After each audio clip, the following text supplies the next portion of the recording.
बच्चों, आज हम चित्र वर्णन के बारे में पढ़ेंगे। रचनात्मक लेखन के अंतर्गत चित्र वर्णन आता है। इससे हमारी लेखन शैली का विकास होता है। बच्चों, आप देखेंगे कि चित्र का नाम सुनते ही कई लोगों को चित्रकारी का शौक़ होता है और वह चित्र सुनते ही उनके दिमाग में विषय आने लगते हैं कि मैं किससे संबंधित चित्र बनाऊंगा।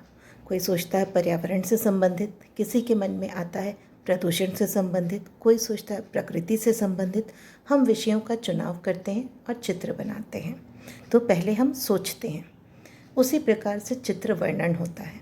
जब चित्र वर्णन करने की बात आती है तो हम चित्र जो हमको दिया गया होता है, हम चित्र को देखते हैं और हम देखते ही साथ अपने दिमाग में लाते हैं कि यह चित्र किससे संबंधित है। हम उसके विषय के बारे में सोचते हैं, हमें विषय ज्ञात हो जाता है, तब हम आगे की परिस्थितियों को देखकर कार्य करना प्रारंभ करते हैं। तो आज हम इसी के बारे में जानेंगे। चित्र वर्णन से संबंधित कुछ भाषाविदों ने परिभाषाएं भी दी हैं, तो हम इसे भी देख लेते हैं। किसी चित्र को देखकर उससे संबंधित मन में उठने वाले भावों को अपनी कल्पना शक्ति के माध्यम से अभिव्यक्त करना ही चित्र वर्णन कहलाता है। अर्थात हम किसी चित्र को देखते हैं तो उससे संबंधित जो भाव हमारे मन में आते हैं, हम जो कल्पना करते हैं, उससे हम उसको मिलाते हुए हम लिखने का प्रयास करते हैं। तो यही चित्र वर्णन होता है। दूसरे शब्दों में, चित्र को देखकर उसमें निहित क्रियाओं, स्थितियों और भावों का वर्णन ही चित्र वर्णन कहलाता है। अर्थात चित्र में, इसमें बताया गया कि चित्र में जो क्रियाएं निहित होती हैं, जो परिस्थितियां हमको दिखाई गई होती हैं, जो भाव उसमें दिखाए गए हैं, उनका हम वर्णन अपने शब्दों में करते हैं। अगर सरल शब्दों में लें हम, तो दिए हुए चित्र को देखकर उस चित्र को अपने शब्दों में प्रस्तुत करना ही चित्र वर्णन कहलाता है। जो भी चित्र दिया गया है, हम उसकी परिस्थितियों, भावों, विषय, इन सबको देखते हुए अपने मन में लाते हैं।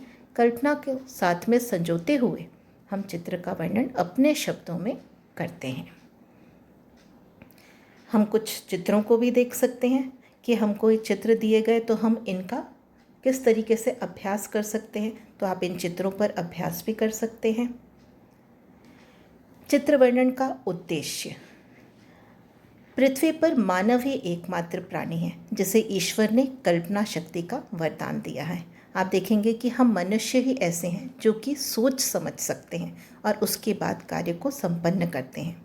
किसी भी वस्तु, दृश्य के चित्र को देखकर उसके मन में अनेक भाव जन्म लेते हैं। हम मनुष्य हैं, हम सोचने की क्षमता रखते हैं, समझने की क्षमता रखते हैं।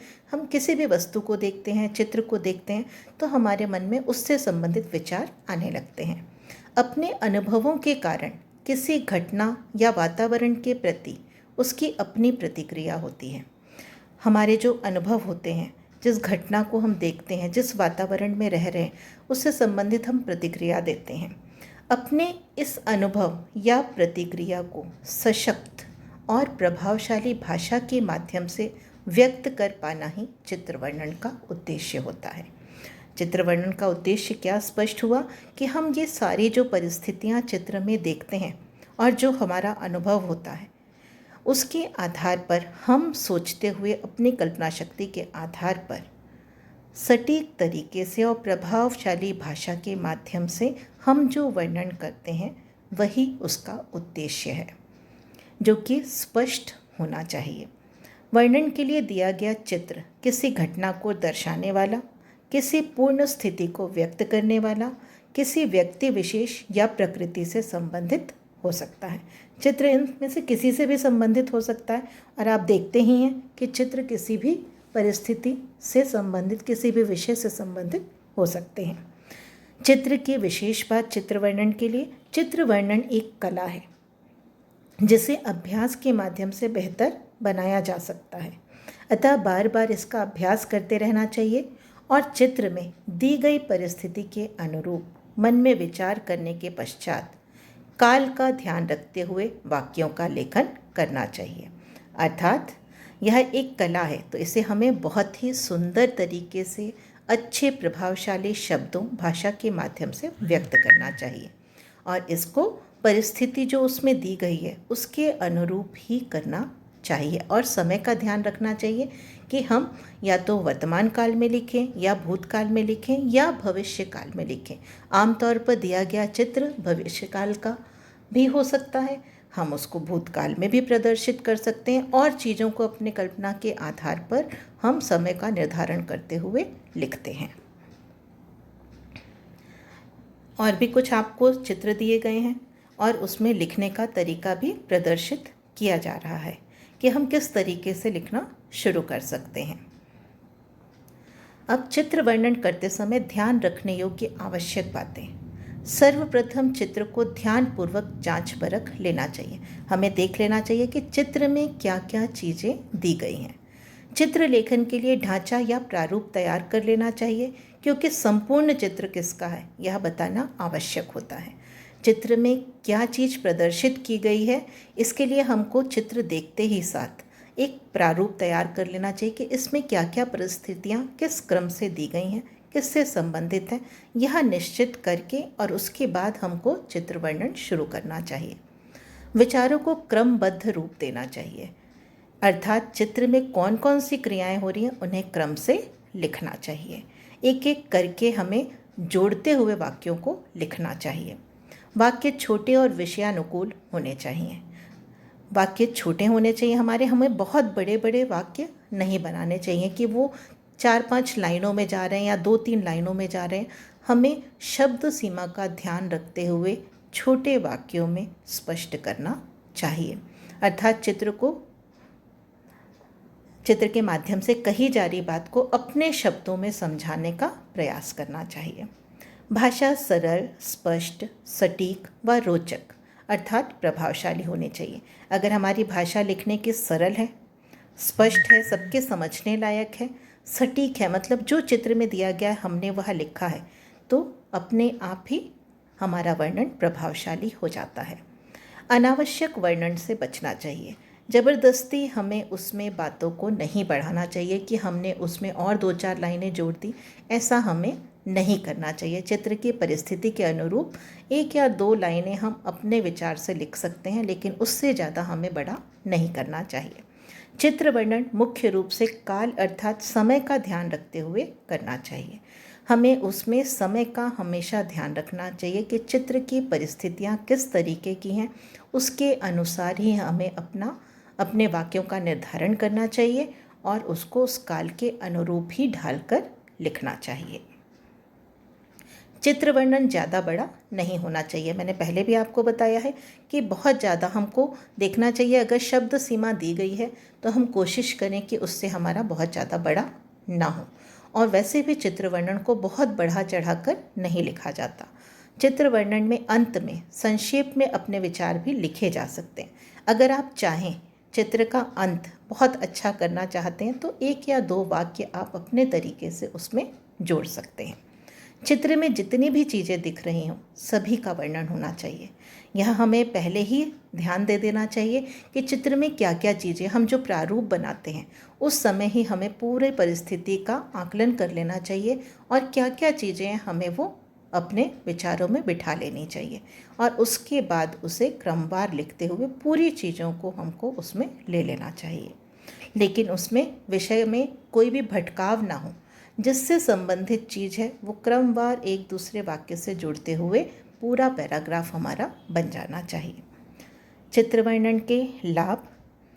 अब चित्र वर्णन से हमें क्या लाभ होते हैं तो ये जानना भी आवश्यक है, क्योंकि यह एक कला है।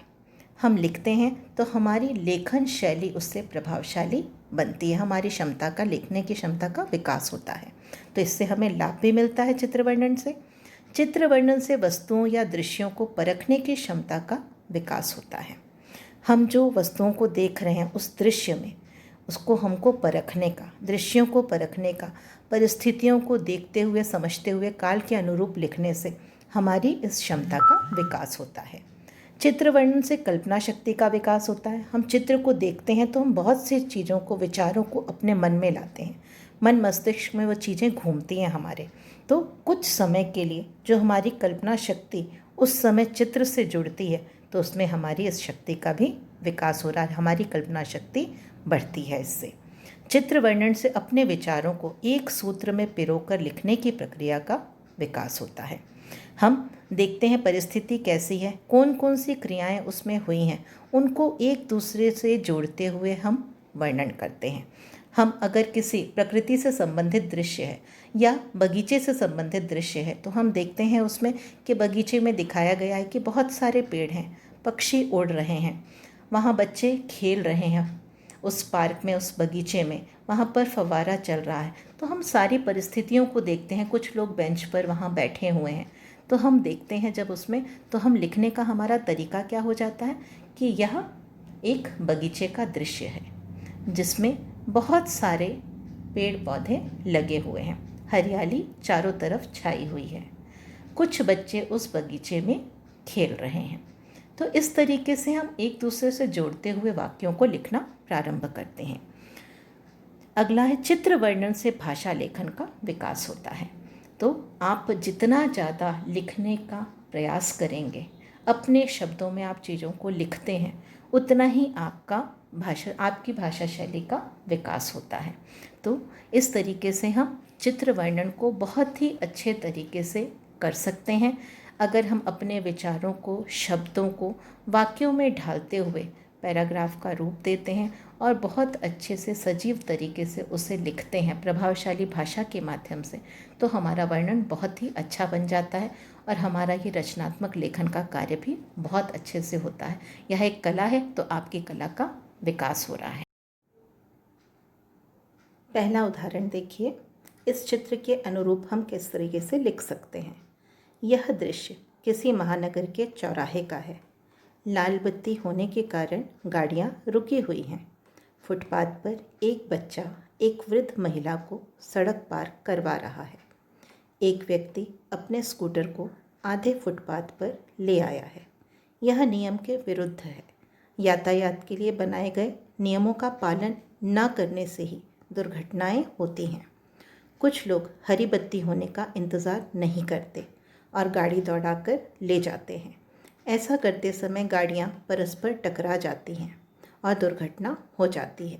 अतः वाहन चलाते समय यातायात के नियमों का पालन करना चाहिए। इस प्रकार से भी आप लिख सकते हैं और कुछ शब्दों को बदलकर भी आप लिख सकते हैं।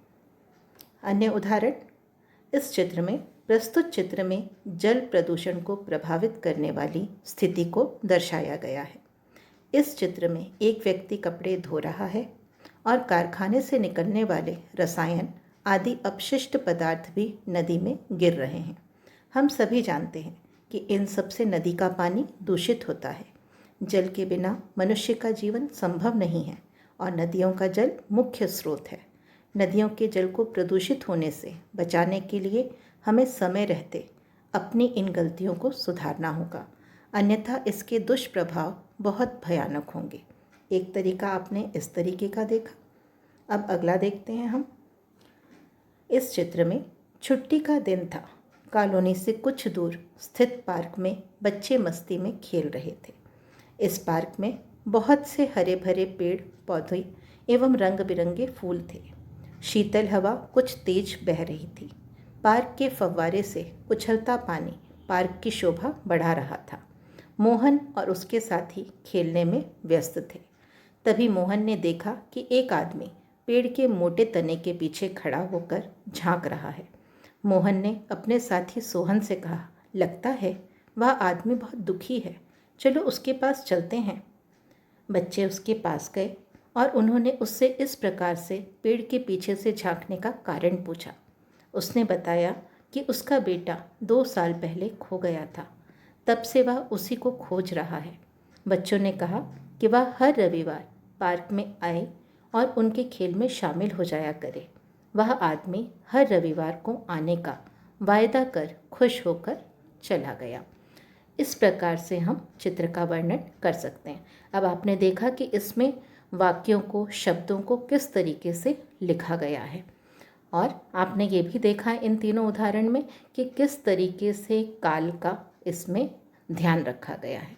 तो इस तरीके से आप अपने चित्रों को भी वर्णित कर सकते हैं।